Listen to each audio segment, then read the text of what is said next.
택시 운수 사업자 종합소득세 관련해서 간단히 좀 설명을 드리겠습니다. 그래서 여러분들이 이제 준비하셔야 될 서류들이 여러 가지가 있긴 한데 그 중에서 이제 기존에 우리 사무실에서 이제 신고를 하신 분들 같은 경우는 필요 서류들이 이제 몇 가지가 없어요. 그래서 이제 그런 간단한 서류들만 준비하셔도 되고 처음 하시는 분들이라면 그 외에 이제 부수적으로 따라오는 서류들이 있으니까 그런 서류들을 이제 잘 챙기셔서 오시면 됩니다.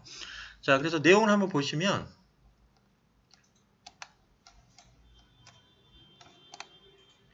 자, 이제 필수 서류라고 해서 이제 1번부터 4번 항목들이 있어요. 이제 첫 번째는 신분증, 그리고 두 번째가 조합비 및 이제 자동차 보험료 관련된 겁니다. 조합비하고 자동차 보험료 같은 경우에는 이제 지부 사무실에 연락을 하시면 쉽게 발급을 받으실 수가 있습니다. 그리고 보통 4월 말 정도에는 이제 지부에서 일괄적으로 조합비나 이제 자동차 보험료 관련된 그 관련 서류들을 우편으로 발행을 해준다고 하더라고요. 그래서 이제 혹시나 누락된 분들은 이제 그런 자료들을 한번 전화를 하셔서 챙겨 오시면 될 것 같고요.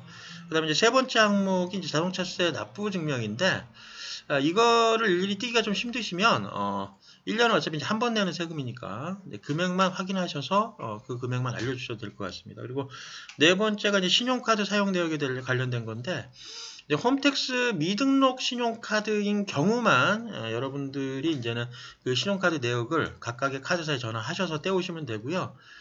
이미 홈택스에 카드가 등록되어 계신 분들 같은 경우, 특히 이제 우리 사무실에서 과거에 이제 신고를 하셨던 분들 같은 경우에는 신용카드 관련된 내역들이 다 조회가 되기 때문에 별도로 준비하실 필요가 없습니다. 다만 신규로 신용카드를 발급을 받거나 아니면 이제 처음 우리 사무실에 신고하시는 경우라면 우리 이제 사무실에 이제 방문하셨을 때 해당 카드들을 이제 등록을 하셔서 이제 차후 년도에는 좀 더 편리하게 신고하실 수 있도록 저희가 이제 도와드리겠습니다. 자, 그리고 이제 추가적으로 필요한 서류들을 보시면 총 5번부터 10번까지 이제 항목들이 있는데요. 이 중에 여러분들 중에 이제 해당되는 분들도 있을 거고 그렇지 않은 분들도 있을 겁니다. 예를 들어 이제 5번 항목 같은 경우 운전자 보험료 같은 경우도 내시는 분이 있고 그렇지 않은 분들이 있기 때문에 요 금액만 여러분들이 이제 한 달 월 얼마씩 나간다 이렇게 얘기해 주셔도 되고 아니면 1년치 총 금액을 알려 주셔도 되니까 납부 증명이라고 따로 받기가 좀 어렵다고 하시는 분들은 그 금액만 이제 알려 주셔도 됩니다. 그리고 이제 6번 항목 같은 경우가 자동차 등록증인데 등록증 같은 경우도 신규 차량이든 아니면 이제 재구매한 차량이든 간에 그 구입 이후부터 5년 이내의 차량만 자동차 등록증이 필요해요. 이제 이미 이제는 한 10년, 5년 이상 타신 분들은 별도로 이제 자동차 등록증을 준비하실 필요가 없고요. 그 다음에 7번 항목이 이제 기부금 영수증이죠.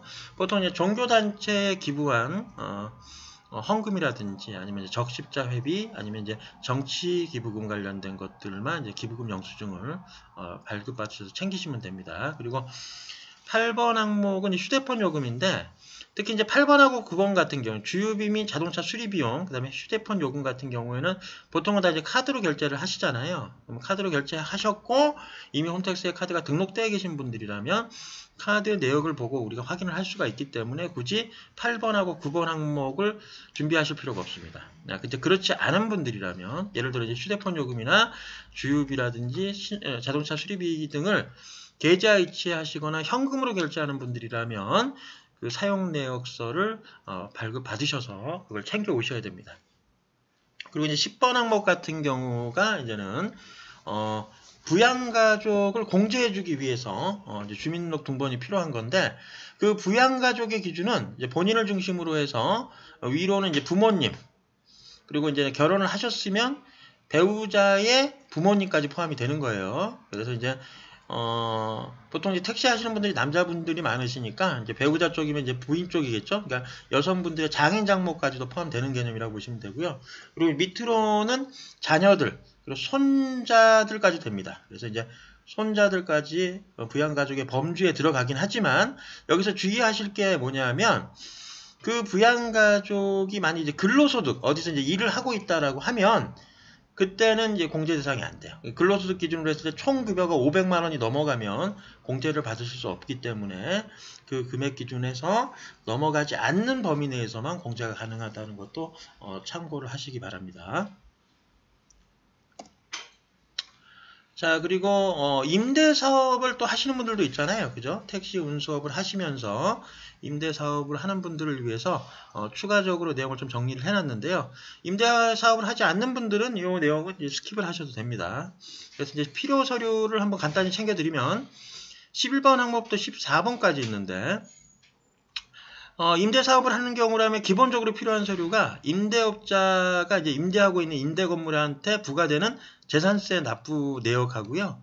그리고 이제 그 임차인에 대한 내용을 확인하기 위해서 임대차 계약서 4번, 그게 이제 14번 항목이죠. 그래서 11하고 14번 같은 경우 제가 이제 색깔을 넣어놨죠. 그렇죠. 그래서 이제 11, 14번 항목은 이제 필수 서류라고 보시면 되겠습니다. 그리고 12번하고 13번 같은 경우는 있는 분도 있을 거고, 그러니까 이제 해당 연도에 실제로 비용이 나간 분도 있고, 그렇지 않은 분도 있을 거예요. 예를 들어, 뭐, 정화조를 청소하는데 들어간 비용이라든가, 아니면 보일러 교체, 샤시 교체, 그 다음에 뭐 창문이나 옥상 공사 등으로 나간 돈들이 있으면 그 영수증을 챙겨서 오시면 되겠습니다. 자, 그리고 이제 마지막으로 우리 사무실에 대한 정보인데, 뭐 전화번호 같은 경우에는 지금 계속 노출이 돼 있었으니까 확인이 됐을 겁니다. 예, 990-8126으로 전화를 하시면 목소리가 아주 예쁜 우리 여직원분이 친절하게 상담을 해주실 겁니다. 그리고 카드 내역 같은 경우는 밑에 이제 팩스 번호로 보내주시면 되는데 만약에 팩스로 좀 보내기 어렵다고 하시면 그 밑에 이메일 주소가 있죠. 예. howtax365 그래서 howtax 365 네이버닷컴으로 메일로 보내주셔도 됩니다. 그리고 이제 주소는 여기가 이제 쌍문역 사거리 쌍문역에서 5분 정도의 거리에 있는 사무실이고요. 그다음에 이제는 보통 여러분들 이 노원이나 도봉 쪽에 사시는 분들이면 소피아 사거리를 아실 거예요. 그 소피아 사거리에서 정의호 방면으로 살짝 올라오시면 그 정도 거리에 우리 사무실이 위치하고 있으니까 그렇게 멀지 않은 거리에서 여러분들이 쉽게 간편하고 편리하게 우리 사무실을 이용하실 수가 있습니다. 예, 고맙습니다.